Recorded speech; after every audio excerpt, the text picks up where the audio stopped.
Amazing people, ayan, gawa po tayo ng dessert candle. So, ayan, ako ay nag-aaral gumawa ng dessert candle. So, marami pa akong kakaining bigas. It takes a lot of time before na matutunan ko na to, no?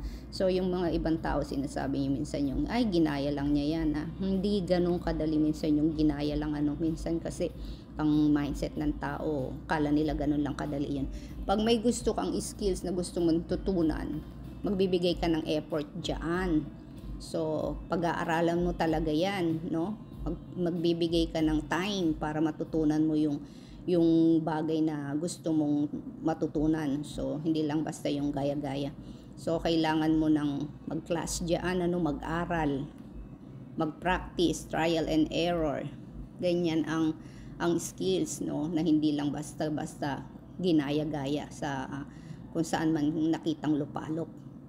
Meron sinasabi si Malcolm Gladwell, ano, natutunan ko dito yan sa English ko nung nag-aaral ako dito sa Amerika, na may 10,000 hours rules, ano, sinasabi niya doon na sa libro niya na 10,000 hours rule bago mo ma-achieve or maging komportable sa ginagawa mo. So, depende sa practice mo yan. So, ayan ang aking dessert candle.